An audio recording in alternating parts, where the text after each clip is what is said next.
Welcome back to the land of 1,000 projects. So, it's a typical Saturday, got some fun stuff going on. Picked up a set of forks for the Mini. In doing so, I realized I need to flip my cylinder. When I roll the forks all the way back, it's contacting this banjo fitting. Maybe you can see a little bit of the black paint. So I got that to do. When I picked up the forks, I also went and got some axles. I basically tear apart these axles for parts, sell them on eBay. That's how I afford the projects. Got that going on. Started messing with the fuel system for the truck. I'm gonna put a fuel sump in here. I gotta drain it, all that fun stuff too. Table full of parts over there. I got brake cables over there. I gotta order parts for. I got the bracket going over there. And then today we started, I'll get closer. Started on tilling the garden until the engine blew up. So it was smoking pretty bad, and then it finally gave up the juice. So yeah, no shortage of projects. The only thing we're short on is time and money. So I don't really know where to begin. Probably the first thing I'm gonna do is flip the cylinder around, because if I don't do that, something stupid would happen, then it's a lot more expensive. So I'm gonna get you guys set up. We'll see how this goes. So looking at it, it looks like we might be in luck. Got 2 flag pins, and then I think the hoses are such that I could probably rotate it to me clockwise and kind of fix some of this extra length, but we'll see. We might have to pivot those too, but let me get some tools. If I was a betting man, I'd say these are probably a 14 because that's what the tracks are. Aha, and I won the bet.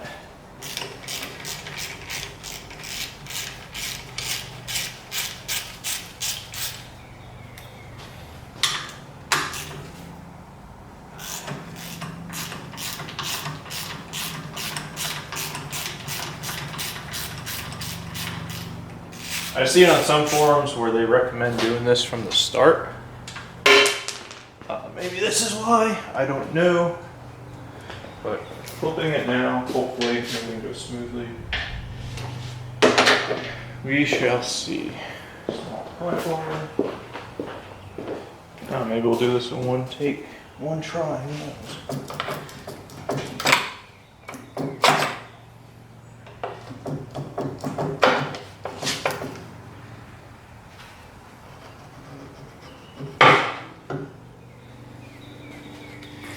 Here's the pin, if anyone's interested.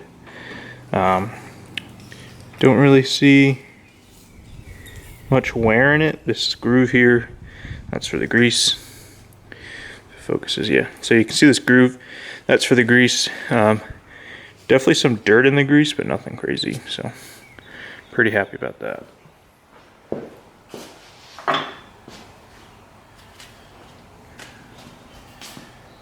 Top one. Rocks.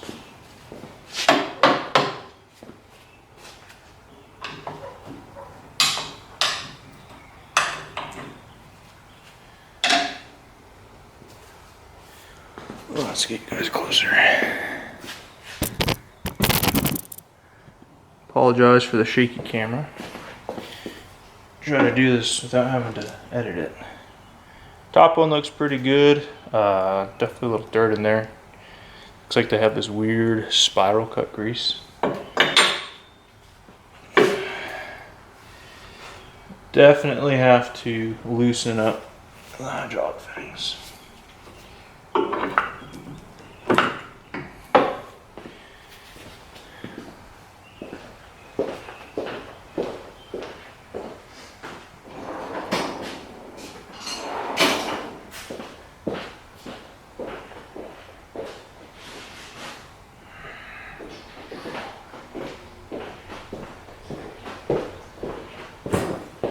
We're gonna plan for trouble here. Got a drain bucket under there. Let's see, had good luck with these Nipex wine wrench styles before. So make sure you can see that. Yep, we're good.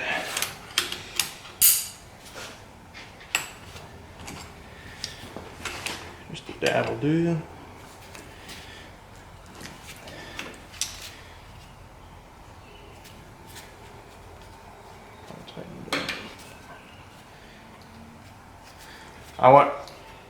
Don't want fluid coming out, but I want them loose enough that I can manipulate them. When I pivot this guy, so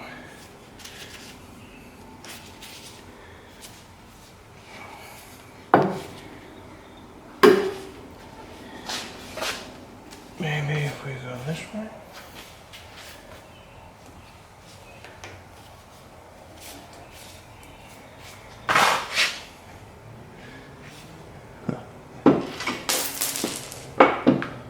These rocks.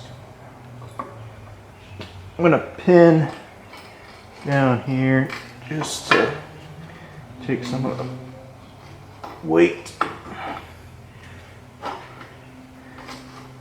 Come on. Okay.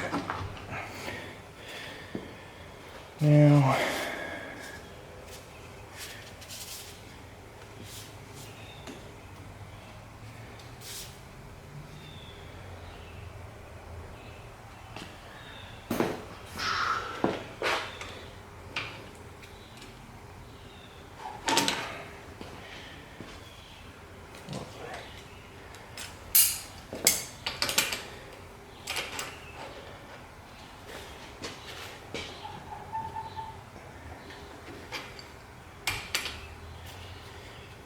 so if you've never worked with hydraulic lines, they like to have a specific shape and form. So oftentimes, man, you will have to kind of loosen both ends of the lines.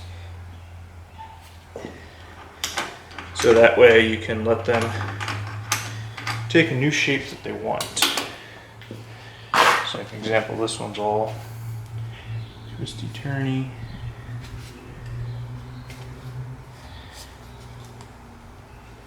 I want it down this way. There we go.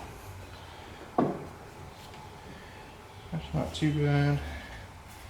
And this one can take its new routing.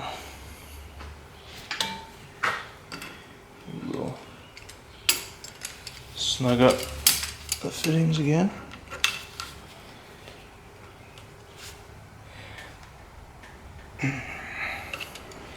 Click, click. Don't forget to use your torque wrench. R1.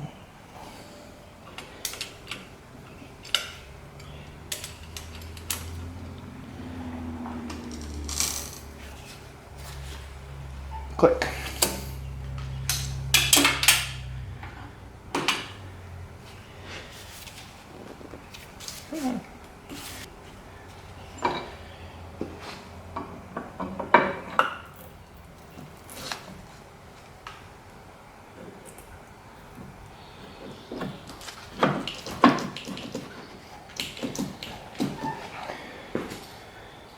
Bada bing, bada boom.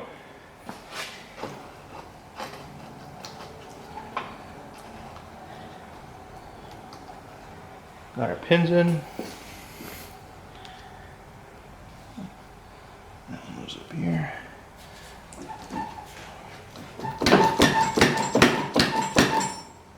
Grab this mallet.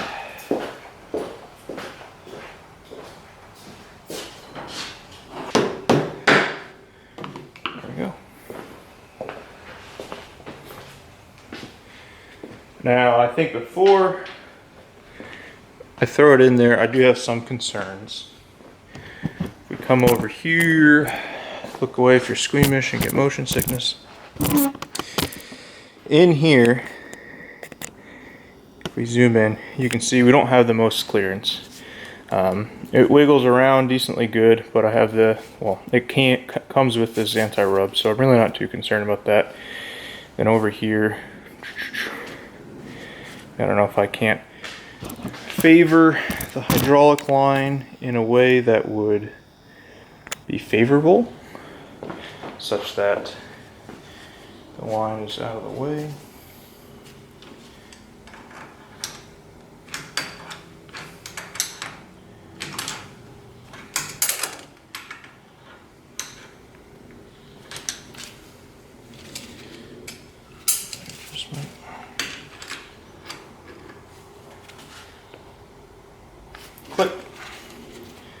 And I don't know if these are like JIC O-ring face. My assumption is JIC just because it's probably a little cheaper. You don't have the O-ring.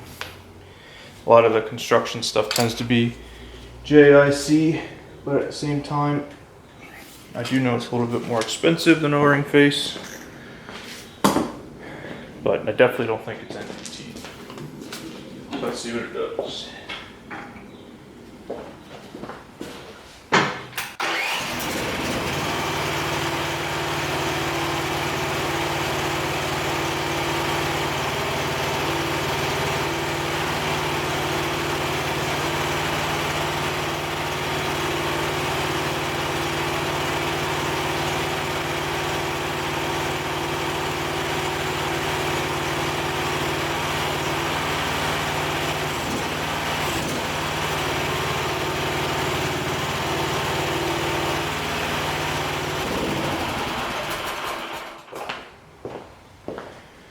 I don't really like that.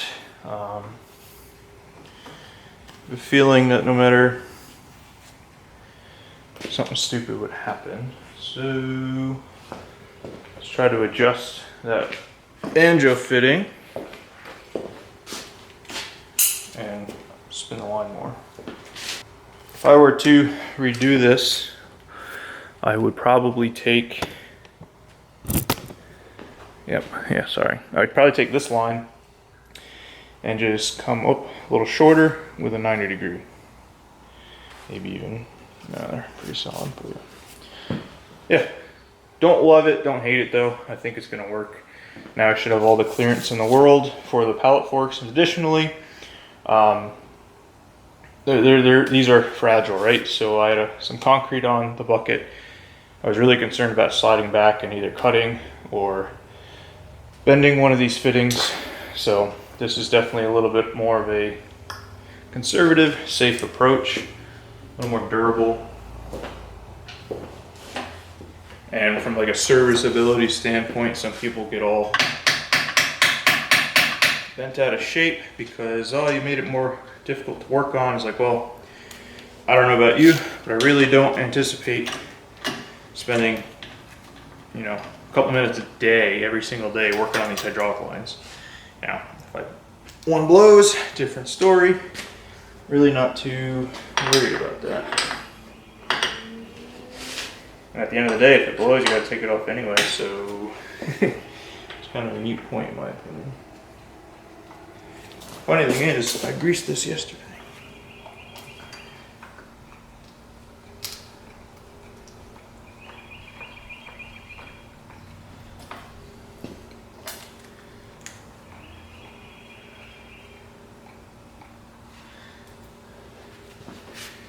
You know it's a good grease gun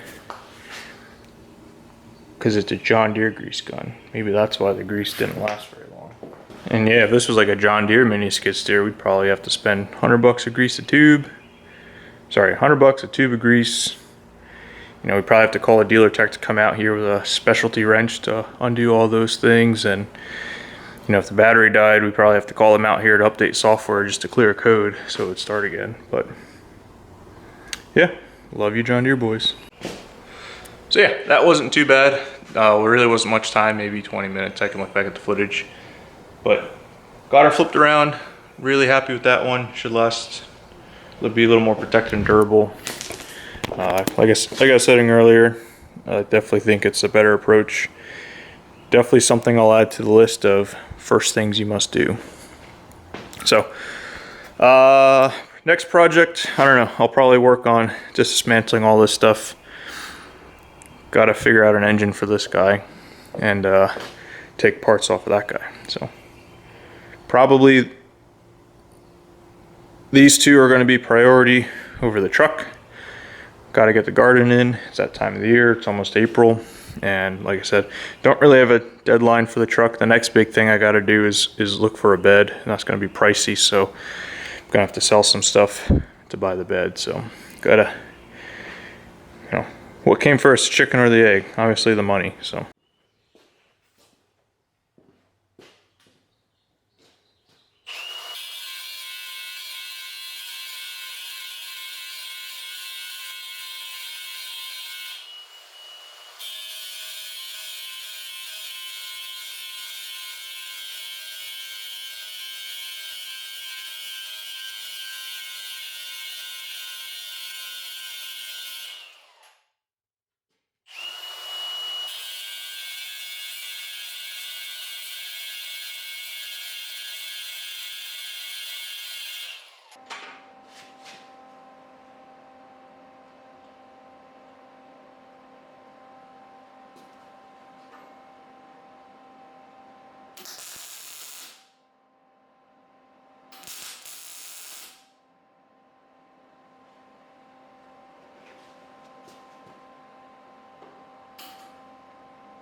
stupid.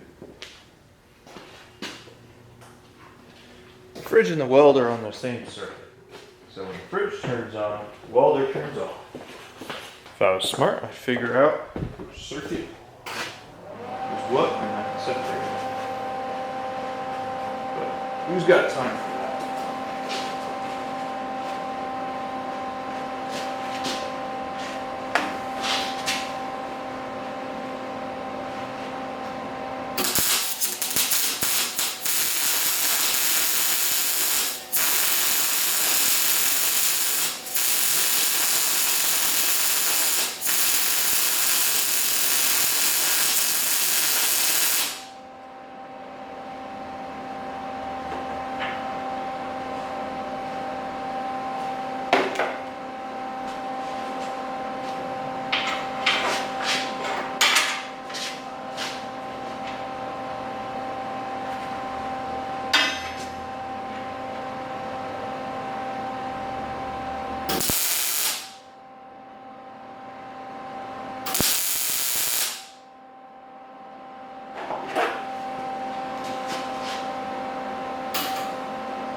As I mentioned in a short I uploaded, wanted to do some modifications here with the forks to make it a little bit more usable for me. I tend to lift a lot of things, so having some D-rings in this area would be very beneficial. That way I get the most lifting power, right? The closer to the pins, the more power you get. So like lifting these axles, it wasn't an issue out in the forks, but heavier things, it's going to be nice to have these. Bought them off Amazon pretty cheap. And then if you can notice, this seam here is on the back side is the lip where the coupler comes in. So I try to bridge that seam to sort of spread out the load. And yeah, I'm pretty happy with the welds. They came out pretty good. Now, this was the first one I did. And then that's one of the last ones I did. But I mean, overall, I'm pretty happy how they turned out. Let it cool a little bit, blasted with some paint. My nice welding helmet, I think the battery died from being underneath the cart for so long, so just using that. Overall works pretty good. One other thing I might want to do is put one of them dead center there, so that way when I move the machine, I can just, one chain loop it through instead of having to do multiple, but I don't think I'll do that today. So yeah, I also got another video from using the mini skid steer yesterday that I gotta go through and edit. I'll just show you real quick. We went through, collected as much gravel out of this area as we could, and then put it down on the path. Then tamped it down, borrowing a plate tamper from a coworker. And then yeah, this is the new pallet fork. So, bought it locally from a guy in Reading, Pennsylvania. I looked on the auctions, and the auctions, they were going $500 from China. There's a local guy that had one for $500, but also from China. This one is made in the U.S.A, allegedly, and I do believe them. Kivil attachments, I think I said it right. He says he buys them from an Amish guy that makes them, so I definitely do not mind supporting the local businesses, local people first over the, you know, the Chinese auctions and everything else. 170 pounds is not rated for much but 2,500 pounds, I believe. That's all I really need. My machine can only lift 770 pounds. You got to be careful though, right? 170 pounds just for the forks.